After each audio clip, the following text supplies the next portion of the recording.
Hey everyone, we are back with another agent interview to dig into an independent life insurance telesales business, but real business issues, real strategy, real things from people who are in the trenches doing the work, because everybody has a different journey. Everybody has different skill sets. We all adapt in different ways to what works for us as an agent. And so today we're going to hear from an agent that has been with us for a bit, off and on, but full time for about the last year. And yeah, let's just bring her on right now. Ashley, let me get you on here. Here you are. Hi. How's it going, Ashley? Good. How are you? I'm good. All right. So real quick, at Digital BGA, we all know Ashley. You're doing some in the trenches training. You're really helping our community here. But for everybody else who doesn't know you, can you just tell us where you're from and what you were doing before Digital BGA?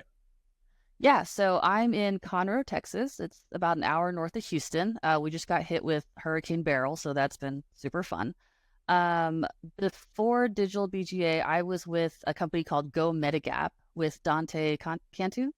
And I was a high performing agent for him. I got promoted a few times with them. I ended up doing a lot of the training and sales process development for them. And I left them in 2020, and then I came on with you guys for about 5, 6 months, and then I left to have my kid, and I came back in June of last year. Awesome. So how was that transition? Going from this, probably call center atmosphere, right? Medicare call center to working as an independent agent where you have to buy your own leads and, figure things out for yourself. How did that transition go for you? It's actually really interesting.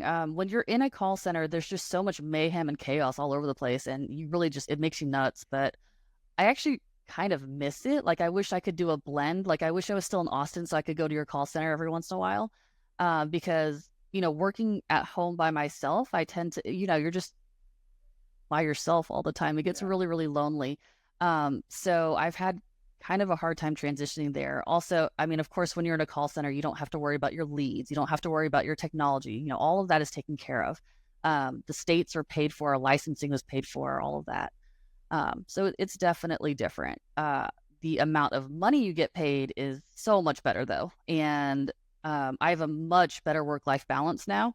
Before, I had a really hard time, ending my day, going home. And since I had my son, I pretty much swore to myself that I was not going to be as addicted to work as I was when I was in a call center. So I'm very, very firm about boundaries. When I stop calling, I don't let it interfere with my family life. Well, let's talk about that. Let's talk about your workday. So I know you prioritized your family life, and tell me about a typical workday for you on the phones as an independent life insurance agent. So typical workday, I usually go to all the free meetings that I can. So JD has a meeting, Monday, Wednesday, Friday. Brian Moody does the coffee for coaches, which is like one of my favorite meetings. You do the script training on Tuesdays, which I really, really like because I want to hear what other agents are saying, and it helps me feel like part of the community. I do all of my admin tasks in the morning. So if I need to call a carrier, if I need to follow up, all of that's done before 10. And I scarf down all the food that I'm going to eat before 3:30. So at 10, I get on the phone and I'm dialing. That's it. If I run out of calls to make, then I can squeeze in some additional tasks. But pretty much from 10 to 3:30, I'm strictly on the phone. 3:30 is when I make my last call because I need to be off the phone by 4 so I can finish, cleaning the house, starting dinner, so I can go pick up my son at 4:30. So basically, 10 to 3:30 is my call time. Morning is my admin time. That's it. Okay. So 5.5 hours a day of call time, and you prioritize it. I think what you just said is you scarf down as much food as you can before 3:30. Basically, you're not having lunch until after 3:30. No, I'm not having lunch. Yeah, I eat all my food then. I was I was actually rewarding myself with food for all the objections that you get, and I highly recommend that you don't do that because you play all these games as a sales agent, like which pen is your lucky pen, like all that. And I was eating Totally. too many M&Ms. I think I put on 15 pounds just in objection handling rewards. So don't do that. But yeah, 10 to 3:30, I'm very, very strict. I'm always calling at that time. Okay.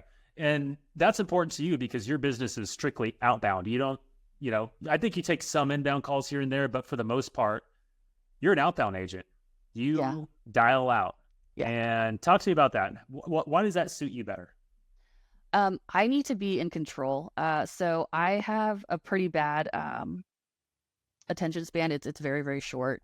I don't like people to randomly call me and I have to scramble to find their record. I want to have my notes ready, my toolkits ready, their lead file is up before I make a call. And I don't have any call reluctance in making calls, but I get really anxious when someone calls me. So even with TTC, I know one of the positives was that people would be calling you, but I don't actually like that at all. I still wait for them to stop calling and I'll wait about 5 minutes before I call them back. I don't want to deal with it. That's interesting. You're probably in the minority in that, but it doesn't matter because that's what works for you, right? You have, like you said, you have short attention span, and so you understand what works for you, and so you have to do outbound, and you put those boundaries up 10 to 3:30, like you said, and that works for you. So you are working Facebook leads, right? Yes. So talk to me why Facebook leads work for you. Like, what is it about Facebook leads over all the other leads that, you've probably tried, even at previous call centers? Why Facebook leads for you?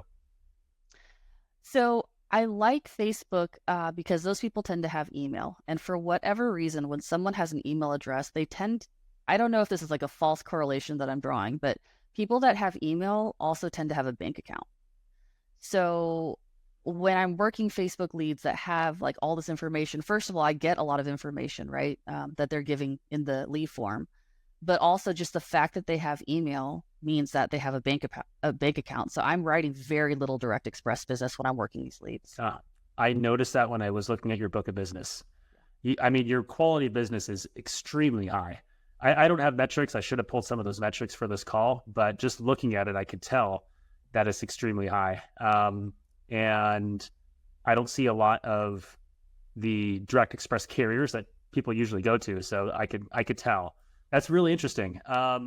So I know that you worked a vendor's Facebook leads for probably a good 10, 11, like just basically until last month, really, until you started generating your own Facebook leads. I just noticed that. So walk us through that. Walk me through how you went about doing that, like going from no lead gen skills to generating your own leads and getting them posted to our CRM.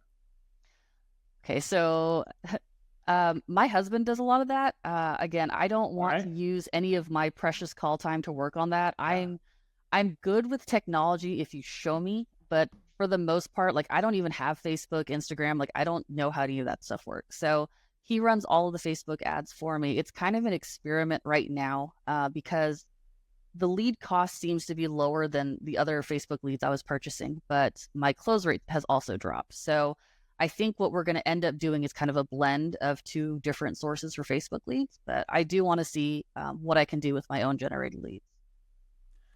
If I can make a suggestion, if it's close, and I noticed that too. The vendor leads, like you said, more expensive, but you're closing a higher percentage of them. And this one less expensive, but you're closing a lower percentage of them. But you have direct influence over the leads that you're generating right now. If you have somebody, it's not distracting you at all, and you have somebody doing it for you, just probably a few tweaks that will course correct that to where you'll get a higher closing rate. Probably, anything from the ad copy to the fields you're collecting. Are you sending it to a landing page, or are they filling out the form on Facebook? Yeah, landing page. Landing page, yeah. And so the copy on the landing page, what that looks like, if the pixel's tracking correctly, so it's optimizing correctly. There's a lot to it where we can you can optimize it, and so that's really cool because vendor leads, that's the one thing. Like, yes, you're closing higher on them, but it'll always be the same. If anything, it's going to get worse, right? They may change their ad copies so that they can make a few extra bucks on an agent, on a lead order or whatnot. So, I would encourage you to keep going with your husband doing that, and shoot us some some of the ad copy and what you guys are doing, and we'll see if we can help you out there. Because I noticed you started doing that, and I was surprised. Like, Ashley, Ryan, generating your own Facebook leads. All right. I will say that one of the things I like about running our own is we can control the time that they come in. So I don't know if it's hurting me or helping me, because I'm getting a lot fewer leads than I was before, because we're turning off the leads when I stop working. But at the same time, the people that are putting their information in, I mean, it's really fresh when I'm calling them. So I'm not calling age leads at all. Okay. All right. So how much are you spending on leads every month? I know you're purchasing the leads before, going directly to our CRM. Now you're diverting that to your, what you're spending on Facebook. What do you spend just on average every month? Average, $2,000 to $3,000 a month. Okay, $2,000 to $3,000 a month. All right. So I ran some numbers this year through June only. So January to June this year. So 6 months. You've sold a total of $118,000 of annual premium. So you're averaging 19 to 20 grand a month off of that $2,000 to $3,000 of lead purchase or spend. Now, I know that's not placed. I get that, but it's but figure a conservative 75% place, and you're doing really well here. So are you tracking this stuff at all, or how are you tracking this? Yeah, so I have a Excel spreadsheet. I ran over it in one of my trenches meetings, but I track all the information about a sale. So, date sold, carrier, male, female, tobacco, yes or no. Did I add on an accidental death, like the type of coverage, carrier, all of that. And I use that obsessively to track money coming in. How do you use it to track money coming in? So do you have like a column for paid? Yes. Okay. Yeah. So it's going to have, when I should get commission, when I'm going to get my back end commissions, when those stop. So I can go in and make sure all of that's coming in appropriately. Okay. And you make that report available to everybody at Digital BGA. You did a training on that, I believe, right? Mm-hmm. Yeah. Awesome. Okay. What are your most important metrics that you track? Okay, close rate, of course, right? Contact rate is really important. I'm really big on contact rate, and then lead volume as well. So if you're not getting leads and you're not getting in contact with them, what are you doing for outbound sales, right? So that's right. The ones I check daily. The other things that I check are, how much of my business is going to graded GI. I'm tracking my pivots, which is really important. And since I've been tracking pivots, I feel like that's gone down significantly. I want to be able to write the policy that I say I'm going to write. I don't like pivoting at all. I'm also looking at my average premium, because I think one of my areas of opportunity is I feel like I'm too confident in judging how much a person needs for coverage. So when I'm doing my pricing, I always do 3 quotes top to bottom, but I think I need to adjust that higher. And so I've been working on that lately, because I think I'm too quick to judge and sell a smaller policy when I can sell something bigger. What is your average premium right now? It's just under 1,000. Okay. That's good for Facebook leads. That's good. So on the top one, are you doing a max offer? No, I hardly ever do a max offer. Okay. Yeah. So how do you determine the 3? Based on what my clients are telling me. So with the Facebook leads, first of all, I have a ton of people thinking that the policy's free, which is kind of weird to me, but it's probably the hardest objection to get past. So, I'm good about acknowledging what I'm hearing, and I'll tell them like, hey, I think, you're on a fixed income like a lot of my other clients, so I'm going to do my best to get you something that you can afford. And a lot of my clients already have a life insurance policy. So again, this is something that I need to reach out and work with JD some more, because I really think that I'm just prejudging them too much. And I'm like, so Jeff, you already have 15,000, you're looking for cremation coverage. And then I'll start like at 12,500 and come down from there, just trying to add on a little bit extra, not trying to get another policy or bigger policy. So I think that's something I need to work on. Okay. Um, well, the average premium is, I'll tell you, is above average for a Facebook lead. So you're doing fine. You're doing fine there. And um, so sales rate, contact rate. Are you having issues with contact rate with your number being flagged as spam at all? I don't get flagged hardly ever. Okay. So I use Have you ever had to remediate yes, yeah. a spam? Okay. So yeah, when I first started out, and then the week between Christmas and New Year's, I got flagged. But I don't double dial, and I keep my calls under 100 per day, so I very rarely get flagged for spam. Okay. So you're making less than $100 a day? Yeah, I mean, really, if I go over 100, it's because no one's answered. Um, but the more important talk time metric for me is going to be talk time rather than dials made. Exactly. So I still want to get close to 100. Like, I'm never going to have a day that I'm like at 30 calls, but I don't really want to go too far over 100. So Okay. If you go over 100, would you swap your phone number out in the CRM, or what would you do? You just no, would, because I don't do it. I don't do it very often, so I don't have to worry. So the week between Christmas and New Year's, nobody was answering. So like for 3 days in a row, I went over 120, and that flagged my number. Interesting. So everybody listening out there, when you're dialing, you have to monitor how many dials you're making from your phone number. Everybody has these different thresholds, right? And you found what yours is. If it's over 100, you might get flagged as spam, but you haven't had an issue all year with it, apparently. Okay, cool. That's good. And the thing is, you're working from 10 o'clock to 3:30, making, between 10 o'clock and 3:30, about how much talk time are you getting every day? So I mean, it varies. It goes up and down. I feel like lately it's gone down because I'm getting a lot more full voicemails than normal. And I do track that. Like when I make a call, how many times do they have a voicemail set up? How many times is it full? That kind of thing. So I'm having to do a lot more emails and texts than I would normally do. Um, Interesting. yeah. What do you do when you get when you say a full voicemail? That just means the message says, the person's box is full and is no longer accepting messages. So what do you do when you get that? So I'm going to send a text through Google Voice, and then about an hour later, I have an email that goes out. Okay. But I get a lot of responses through text. So, and I like the texting in Google Voice because it has a text roll just like a phone. So it's easier to monitor. Cool. All right. So your tracker report there, you put every single sale on there. And do you track any of your leads, or you just use the CRM for that? Like your contact rate, like how do you track your contact rate, for example?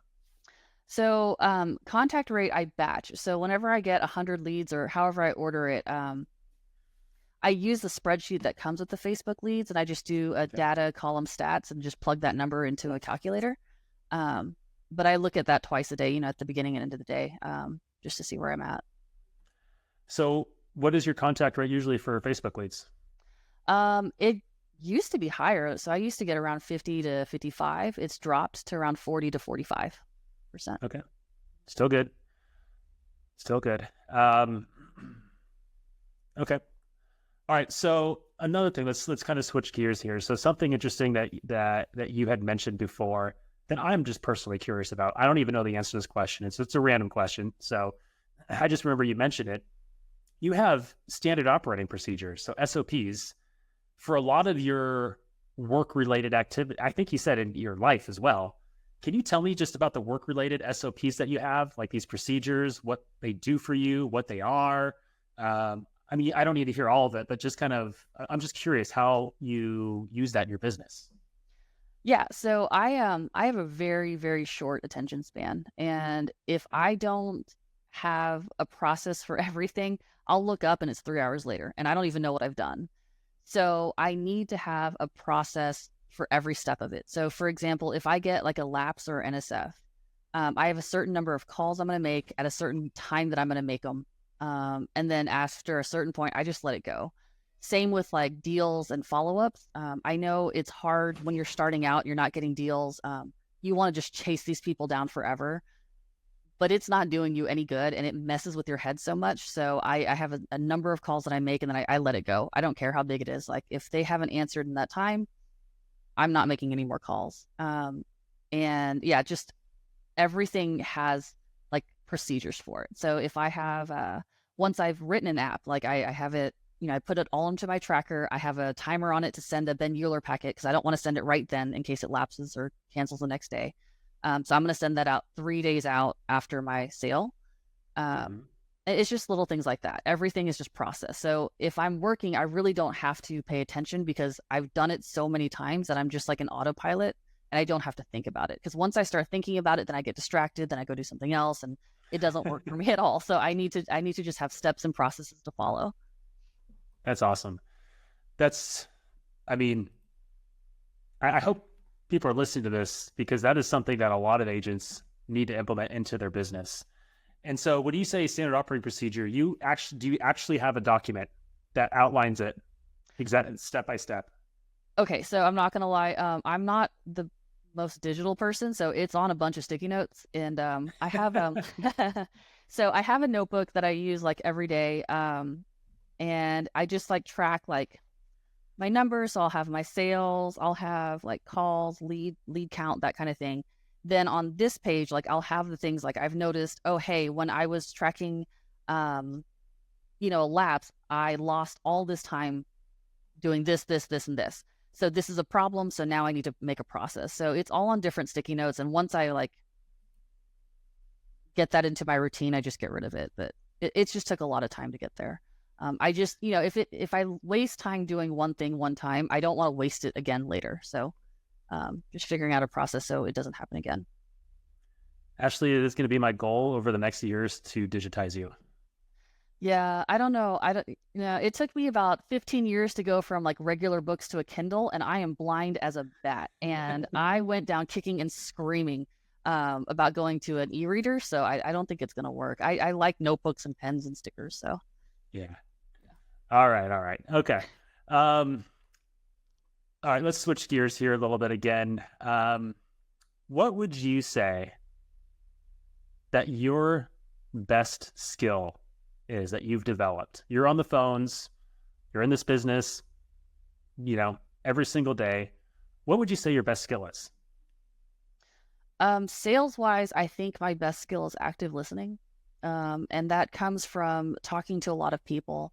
I feel like, especially during our script training sessions with you, what I've noticed is a lot of clients will say a statement and the agent only hears the face value part of that statement. They don't hear what's deeper. And so you have to know how to listen to pauses. You have to know how to listen to tone. It's not just managing your own pitch, pace, tone. It's the way your client is talking to you. And based on that, like I said, I have my script in front of me all the time, right? And I've got it memorized. I could write it out verbatim for you and it would look exactly the same as what I have. So because of that, and because of the fact that I follow it, I can close my eyes and listen better. And that really helps me to dig in and ask better questions. So when the client makes a statement, I'm not just talking about what they actually asked me. I'm probing deeper to make sure that there's not something else there. So I don't get a lot of closing objections because as I'm going through the process, I'm able to address them just by listening better. That's amazing, Ashley. Active listening is something you can only pick up if you have mastered your process. You could tell people what to listen for, right? Like in the script trainings that we do. And, I try and point out as many active listening, like even when the client is active listening, not just the agent, but the client, right? I'd like to point those things out so agents pick up on it because it's so important and they're really big clues into what's important to them on the call. Right. Even a quick but most agents wouldn't hear that because they're so stuck in their head, in their script, figuring out what they're going to say next, right? That's such a huge skill to pick up. And you picked it up just because you credit that to just knowing your script, closing your eyes, knowing you would, like you said, you could write it out word for word on a paper for me right now. And that's how you got there. Or did you pick it up any other way? So again, like even like my notes, I don't free write notes. I have a template set. So I don't want to rewrite the same thing every time I talk to a client. I just fill out my template and it's based off of my script, right? And so again, when you're listening to a call, like you don't have any visual cues from a client. You can't see if they're listening. You can't see if they're paying attention and agreeing with you. All you can do is listen to what they're doing. So I get a lot just from, what's the background noise? Can I hear them writing? Are they responding on time to the things that I'm saying? But the only reason I can focus on that again is because I have everything else like so ingrained in me that I don't need to look at what I'm typing. Like I can type without looking. I can, all of that. I'm sorry, I lost my train of thought. Anyway, that's how I can do active listening better. It's just everything is a muscle memory. So I don't need to focus on what I'm doing. I can just focus on listening. Okay. All right. So last thing here I want to cover is really advice that you would give new agents or agents struggling to make it work. But before you do that, Ashley, I remember when you started when you came back, I should say last year, you had a hard first month. Walk me through that first month, because I think that's important to hear. Okay. So Bree Farmer calls it the agent curse, the new agent curse. So when you come on, everything goes wrong. So in June, there was 20 selling days in June. I was out for 11 of them. So I had a power outage. I had, ants overtake my house. I mean, there's just everything that could go wrong went wrong. And I knew that I was a good seller. Like I've sold before. I'm good at it. And I failed miserably. I mean, just miserably. I sold nothing.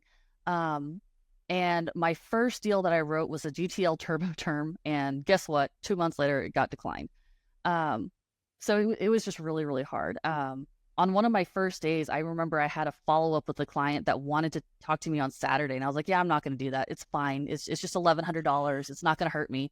And that number has stuck in my head like so badly, because I was just like, arrogant, right? Like I don't need to work Saturday, just $1,100. And a month later I wrote nothing. So it was a really humbling experience for me to come back and feel like I knew what I was doing. And I just had to take a step back and say, okay, obviously something's not working. So we got to figure out what it is.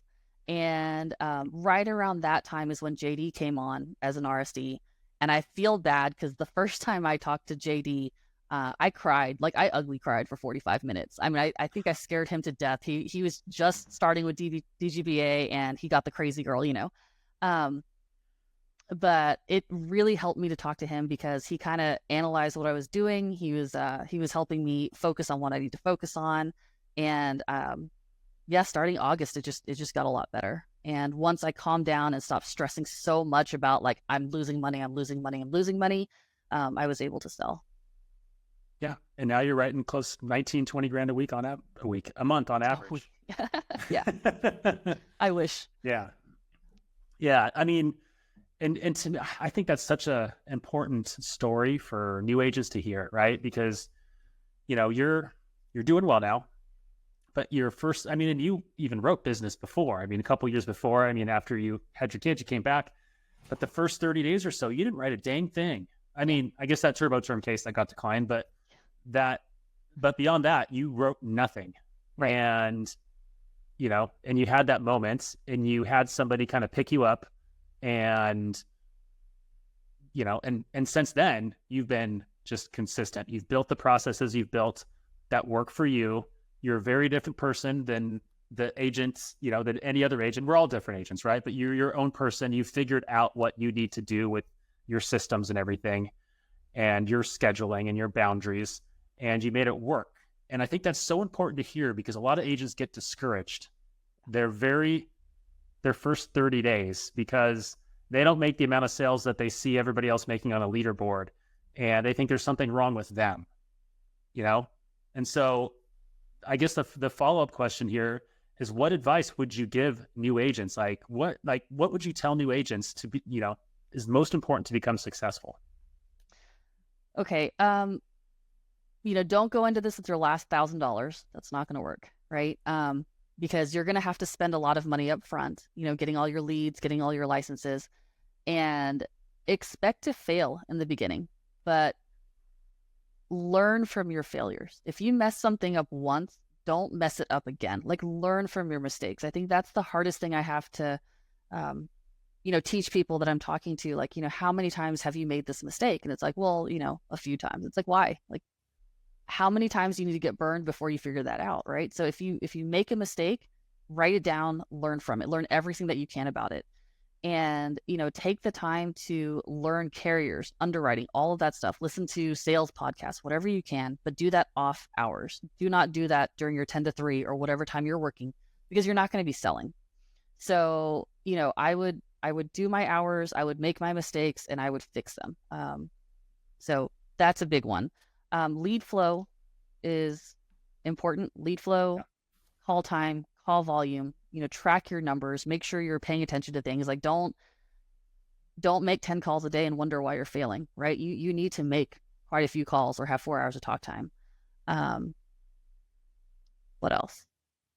Lead flow, call volume, work with somebody, network, go to all the meetings that you can. I've learned so much from the meetings, and I think that was another part of kind of just humbling myself. Like, when I first came back, I was like, look, I've done sales for a long time. I don't need all this hand holding, right?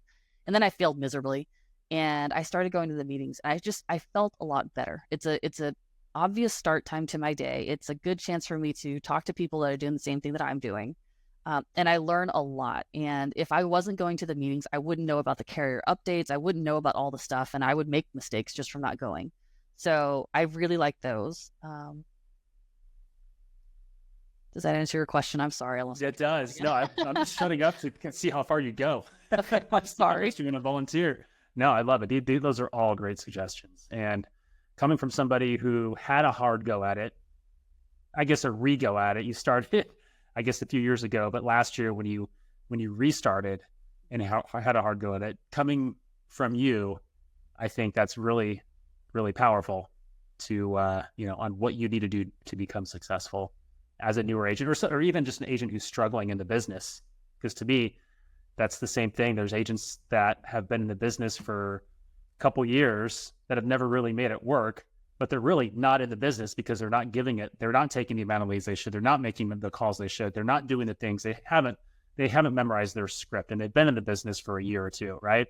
And to me, just what you've said on this, like, not just the tips, but what you've done in your business, I think is a good model for an agent to model themselves after. So, Ashley, thanks so much. Am I going to see you at the mastermind in October? Yes. I'll definitely be there. All right. Yeah. Awesome. So my Cool. sister's in Austin. So the only reason I won't be there is if my sister has her baby like that weekend. But other than that, I'll be there. Well, she has it that weekend. The mastermind's 2 days before the weekend, so you can come. There I'm you just go. kidding. All right.